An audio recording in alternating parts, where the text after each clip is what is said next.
Anche questa settimana riassumiamo i temi trattati con un'intervista. Lo facciamo insieme a Massimo Paone, fondatore e direttore investimenti di Populist Capital, che abbiamo incontrato proprio qui sul floor.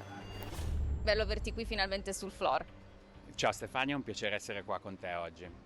Allora, uno dei tanti temi di cui si parla molto qui a Wall Street è se a questo punto serva approfittare di eventuali ritracciamenti per prendere posizione oppure se è ancora meglio essere cauti.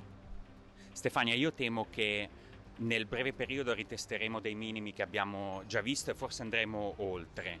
Purtroppo al mercato non piacciono le azioni dei leader mondiali in questo momento. Al mercato non piacciono gli psicopatici e abbiamo Putin. Al mercato non piacciono necessariamente gli eroi e abbiamo Zelensky. Al mercato non piace la risposta dei governi occidentali con l'imposizione di sanzioni che non fanno altro che diminuire l'economic output della produzione globale. Se a tutto questo aggiungiamo che l'inflazione è galoppante, la Federal Reserve vuole bruscamente alzare i tassi di interesse, la Cina si è rimpantanata nel Covid e ha diminuito la produzione e lo stimolo fiscale negli Stati Uniti è completamente svanito, ci sono un sacco di ragioni per cui non essere così ottimisti. Questo tuo, pessimismo deriva anche dai segnali che ci arrivano dalla curva dei rendimenti con parti di essa che si sono invertite e che dunque suggeriscono una potenziale recessione all'orizzonte? Direi proprio di sì. Ci manda dei segnali negativi. La Federal Reserve abbaia, ci dice che il tasso di riferimento andrà al 2,875, ma poi non morde, alza il tasso di riferimento di solamente 25 punti base.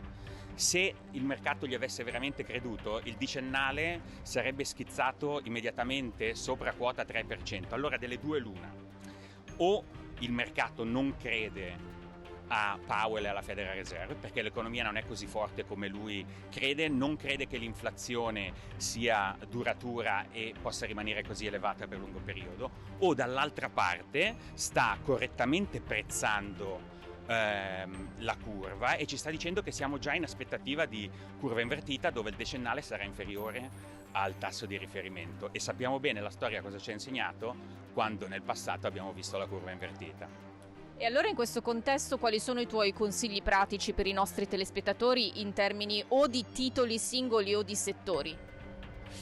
Sicuramente vorrei continuare ad essere proprietario di società in quei settori che sono alla base della causa dell'inflazione, e cioè voglio acquistare titoli nel settore dei metalli, delle commodity, per alcuni versi componenti nel settore energetico, sicuramente in tutta la filiera produttiva del settore alimentare. All'interno di questo bisogna seguire un determinato approccio e sicuramente sarà quello di guardare ad aziende che hanno potuto creare una politica di dividendi di crescita nel tempo, hanno un potere di prezzo, hanno la capacità di mantenere il piano di acquisto di azioni proprie e sicuramente siano capaci di continuare a pagare i propri debiti in un mercato in cui i tassi si stanno rialzando.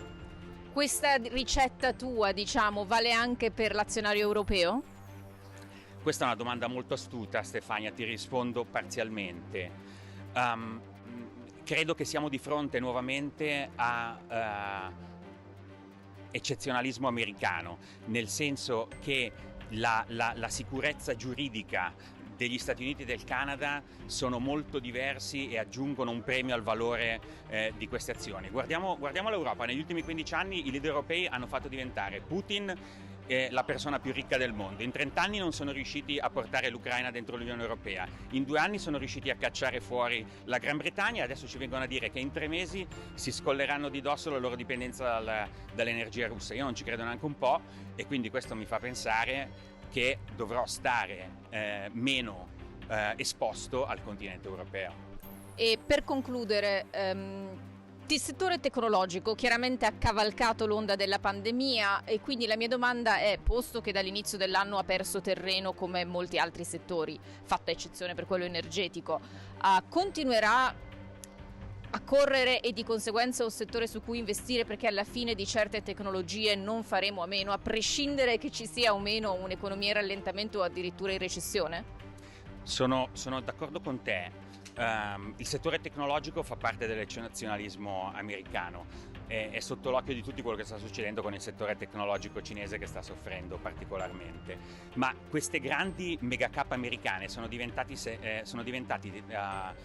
società trilionarie perché offrono un servizio eccezionale. Se dovessimo andare fronte a una recessione, continueremo a utilizzare l'iPhone, non penso che lo venderemo, continueremo a stare da casa a utilizzare il motore di ricerca Google. All'interno delle mega cap tecnologiche, che ritengo essere difensive se ci dovesse essere un altro momento recessivo, credo che per la valutazione dove sta oggi, per la domanda del mercato e per le caratteristiche di monopolio a cui è esposta, Meta Platform e Facebook sia la candidata a sovraperformare nel futuro.